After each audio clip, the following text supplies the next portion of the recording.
بسم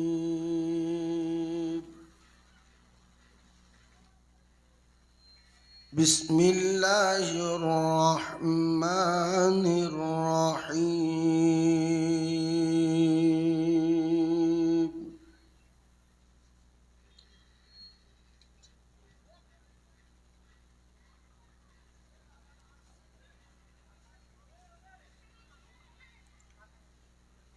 إذ قال يوسف لأبيه يا أبت إني رأيت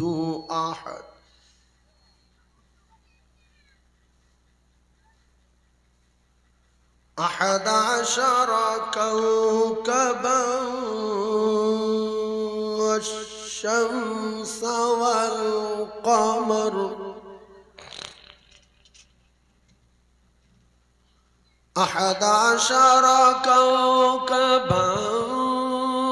والشمس والقمر رأيتهم لي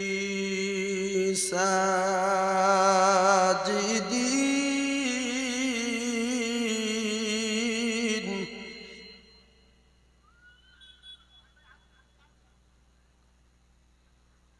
قال يا بني لا تقصص رؤياك على إخوتك فيكيدوا لك كيدا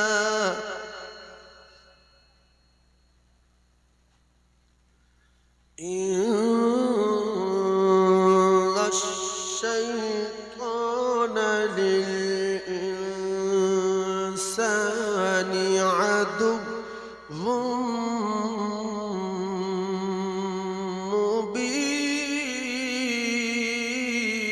مبين إن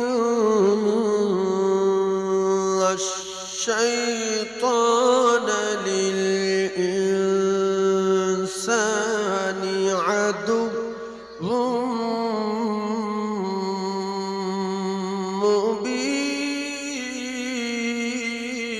مبين صدق الله العظيم درود اللهم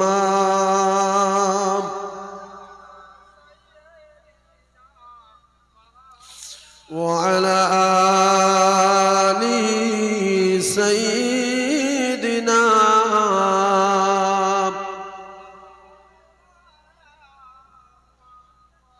মা আমিনা হাতি ধরে বলেন হালিমা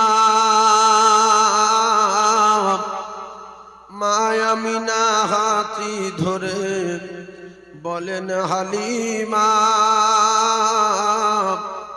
শোনো শোনো ও হালিমা করে যদি ভুল আর নয়নেরই বাঁচায় আমার সে যে মুহাম্মদ রাসূল আল্লাহুম্মা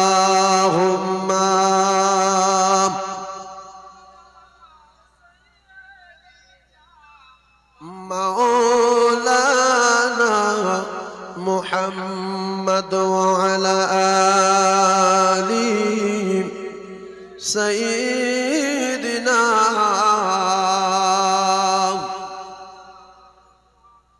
আবু জেহেল যুক্তি করে মারবে নবীকে আর জিহাদ মাঠে খবর দিলেন আমার দয়ার নবীকে ওরে মারতে তোরা পারবি না কেউ করছি কেন ভুল আর আসমানেতে নামটি লেখা সে যে মুহাম্মদ রাসূল আল্লাহুম্মা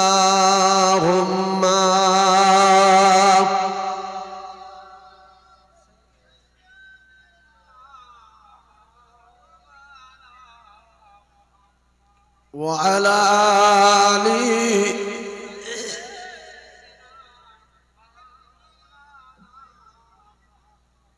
সাল্লাল্লাহু আলাইহি ওয়াসাল্লাম। সম্মানীয় আজকের মাহফিলের সভাপতি মুহতারাম উলামা হযরত,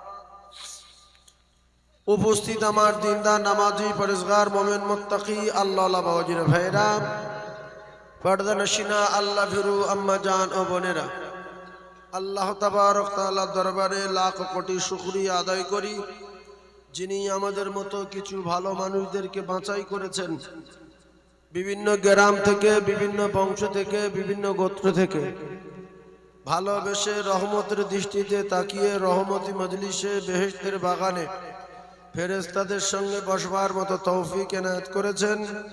এজন্য আমরা সবাই শুকর আদায় করব, সকলে বলি আলহামদুলিল্লাহ। ভাই, আল্লাহ তাবারক তাআলা আমাদেরকে হায়াত দিয়েছেন, তিনি মওত দেবেন, এটা খুব সত্য কথা।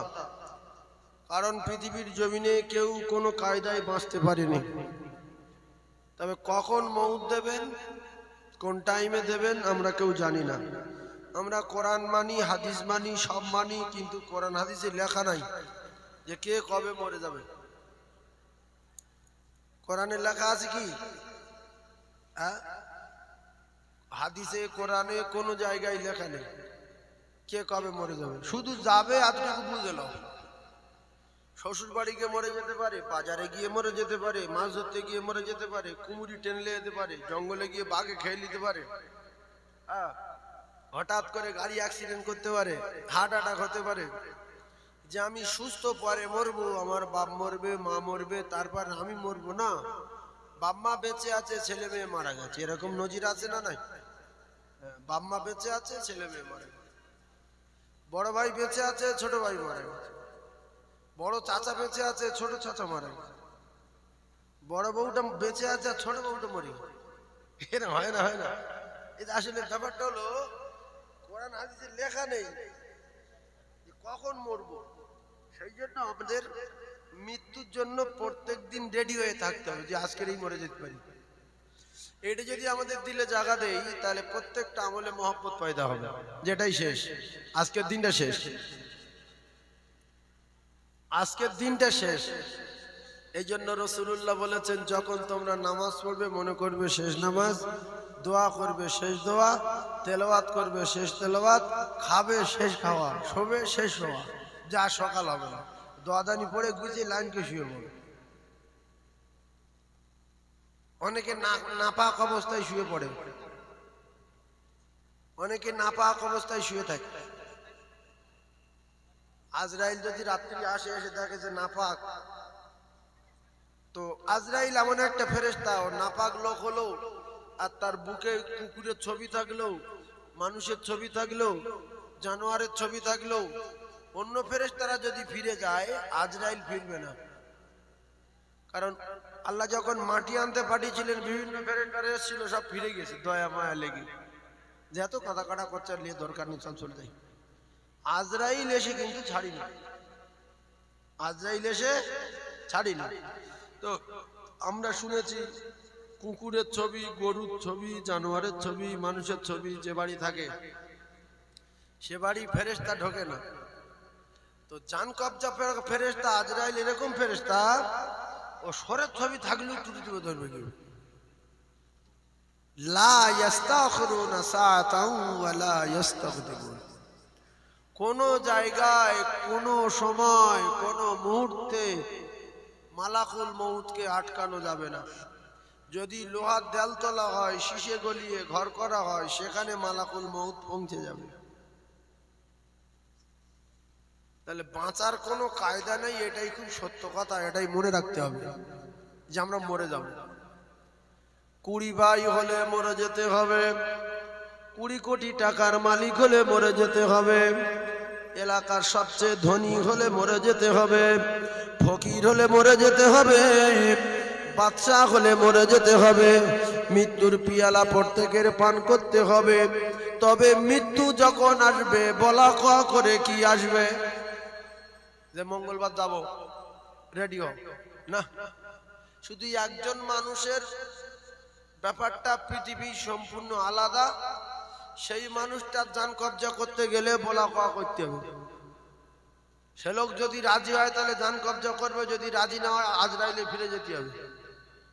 এরম লোক আছে যে আমি যা বলবো তাই, যদি বলি জান কবজা করো তাহলে করবে, যদি বলি বেরো চলে যাবে। আছে কি? হ্যাঁ, একজন লোক ছিলেন, তিনি হলেন আমাদের নবী। আমাদের নবী সম্পূর্ণ আলাদা, জান কবজা আলাদা, মৃত্যু আলাদা। আমাদের নবীর চলাফেরা আলাদা, আমাদের নবীর সমস্ত দিক আলাদা। আমার নবীর মা ওই রকম আলাদা। যে দুনিয়ার সব মানুষের জান কবজার সময় বিনা আলোচনায় জান কবজা করতে হবে, আর আমার দোস্তর জান কবজার সময় আলোচনার টেবিল করতে হবে। দোস্ত যদি বলে আমার জান কবজা করো তাহলে জানে হাত দেবে, যদি বলেন থাকবো তুমি বেরিয়ে চলে আসবে। সুবহানাল্লাহ বলে। আচ্ছা, আমাদের জান কবজার সময় কষ্ট হবে, যত বড় ওলি হও আর পীর হও, মুহাদ্দিস হও আর শাইখুল হাদিস হও, কষ্ট হবে গ্যারান্টি। এইবার কোন লোক নামাজ পড়ে পড়ে, তাহাজ্জুদ পড়ে পড়ে, কোরআন পড়ে পড়ে আল্লাহর ওলি হয়ে যদি নবীর টপকে দেয় তাহলে তার জান কবজার কষ্ট নাও হতে পারে। তো আমল করে ইবাদত করে নবীর টপকানো যাবে কি? তাহলে নবীর যদি টপকানো না যায় তাহলে আমাদের নবী বলছিলেন যে আমার জান কবজার অর্ডার দেওয়ার সঙ্গে সঙ্গে তুমি কি আমার কলিজার উপরে পাহাড় চাপিয়েছো, আমার তো ভীষণ কষ্ট হচ্ছে। তাহলে যে নবীর আগে গুনাহ নাই, পিছে গুনাহ নাই, বেগুনা নবী, দোজাহানের বাদশা নবী, আল্লাহর দোস্ত নবী, সেই নবীর জান কবজা করার সময় যদি কষ্ট হয় তাহলে আমাদের প্রত্যেকের হবে না হবে না? এবারে কেউ যদি আমল করে নবীর টপকে দেয় তাহলে তার নাও হতে পারে, আর কেউ যদি নবীর টপকে দেয় আল্লাহ তার টপকে দেবে। কি গো, নবীর টপকানো যাবে কি? তাহলে খাজা হুজুর হও, দাদা হুজুর হও, পাঁচ হুজুর হও, পৃথিবীর যত ওলি হও আর আউলিয়া হও, মৃত্যুর যন্ত্রণা হবেই হবে, তবে কম আর বেশি, কম আর বেশি। ভালো করে বোঝার চেষ্টা করুন।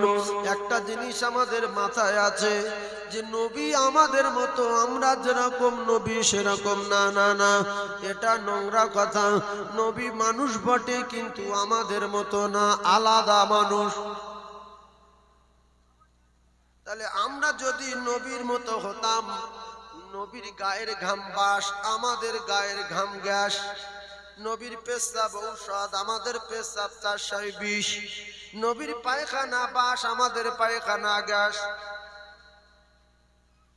নবীর কাছে ওহী আসে, আমাদের কাছে আসে না, আসে?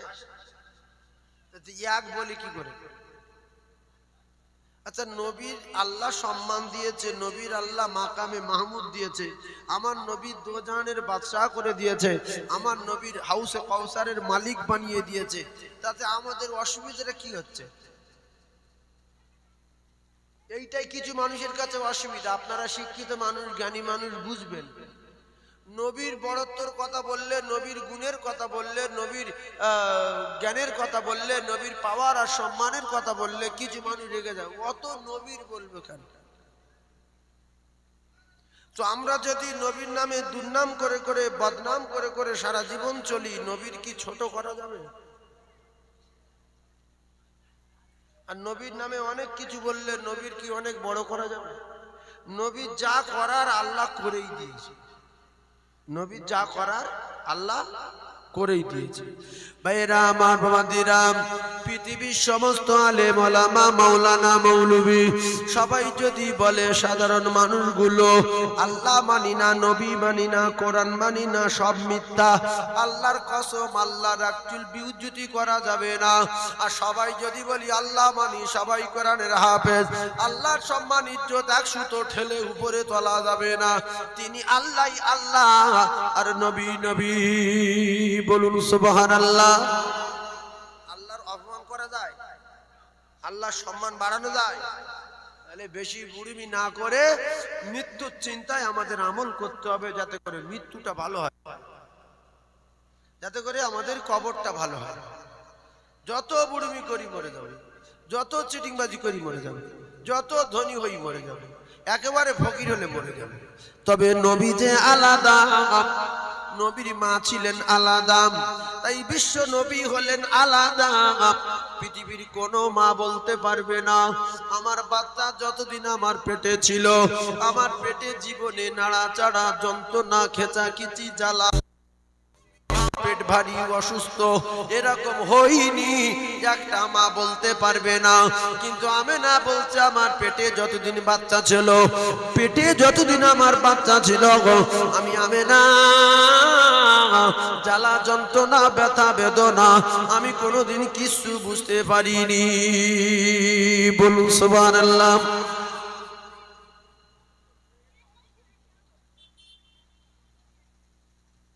যাদের নবীর উপরে রাগ, এই নবীর উপরে রাগ এটা শুধু আজকের না, এই নবীর জামানায় ছিল।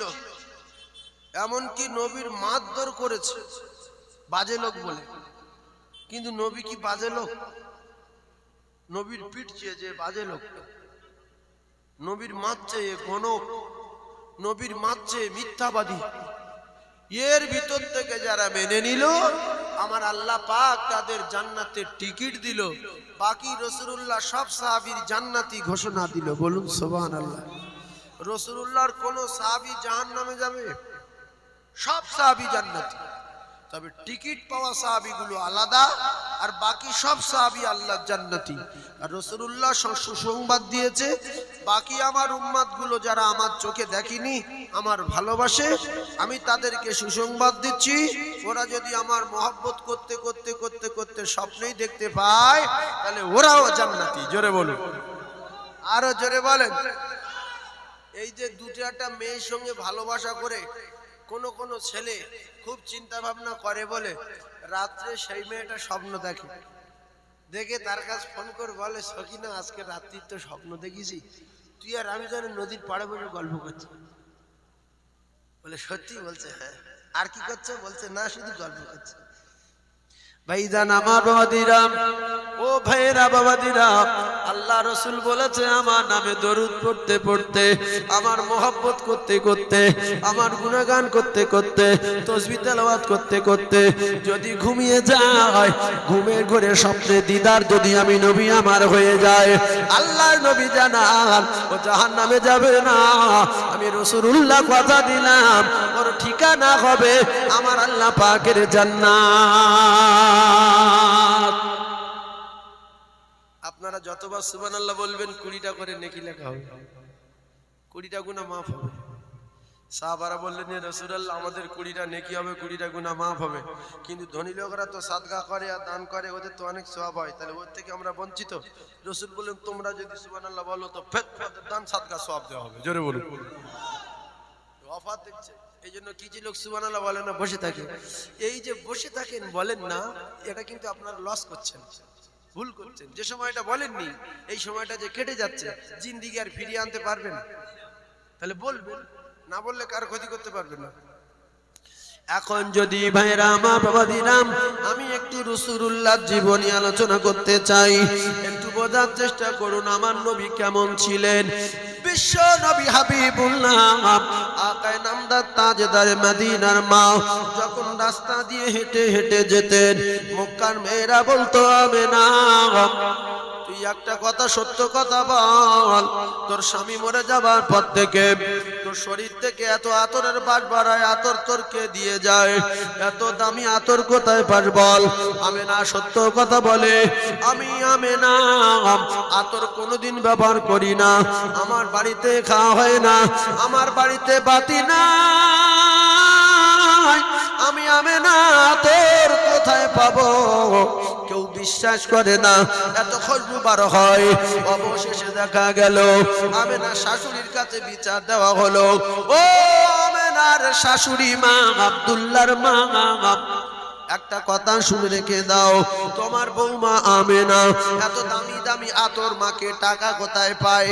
কেউ কি টাকা দিয়ে আতর কিনে দেয়? এই খবর পাওয়ার পরে জিজ্ঞাসা করলেন আব্দুল্লাহর মা অর্থাৎ আমেনা শাশুড়ি।